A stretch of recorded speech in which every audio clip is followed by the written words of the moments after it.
We're a coconut cult. We make a completely clean-based coconut yogurt. The growth has been insane. I've now been here for 5 years. When I first joined the company, we were in about a 13,000 square foot facility. Now we're in a 300,000 square foot facility. With the growth, some of the biggest challenges really have been sticking to our core. Whenever we've looked at trying to scale, everybody has changed the product, tried ad chems. We're not doing that. It's our core, it's coconut cult. So we want to make sure that the product has always been the same. We never change on the ingredients, and we make it this way. Before automation, everything's been manual. We would hand lid, hand label, hand lid sticker, hand tamper band, and then we'd put them into cases, pack them, tape them, ship them to stores.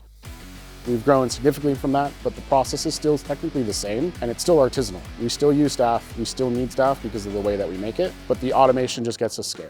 A lot of the biggest hangups that we have in scale is getting the product onto a pallet, getting it into the cold storage as fast as possible. And with KUKA, we've been able to palletize it automatically. IPM is a full-service turnkey integration company for food and beverage manufacturers.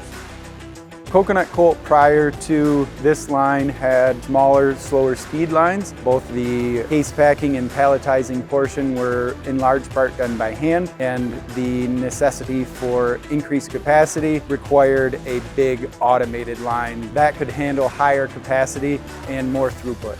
IPM scope started with the filler and then everything downstream of the filler through palletizing. In this section we see the case packing operation and then the case conveyance and accumulation into our KUKA palletizing cell behind us. So the first two IONTEC arms are the collation arms to form the layer. They take a single stream of product in and move it into rows and columns as needed to form the full pallet layer. And then the QUANTEC arm with a vacuum tool picks up that entire layer and places it on the pallet. We've utilized Jolene end-of-arm tooling for the layer pick tool and then custom fabricated collation brackets for the IONTEC arms.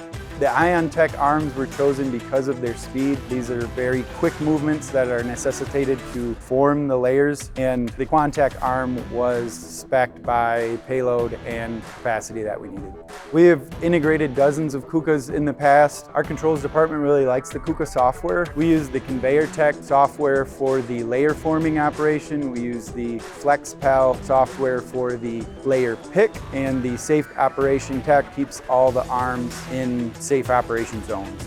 This is a drastic increase in production capacity for Coconut Cult. It will allow them to deploy the resources they have for important jobs throughout the operation and allow a lot of the simple tasks to be done by equipment. The goal for us really is to get product in the shelves for the customers. Now we should be 10xing. So we should be doing 10 times the amount of product per day, per week, per month, per year, so all the customers can have as much product as they need. We launch a new flavor every month, and this just means that we can get those products, not just on our website, but all across different storefronts. We're always doing new innovation. We have all this extra staff to create that, and having all this automation means that we can start that innovation. Making automation easier.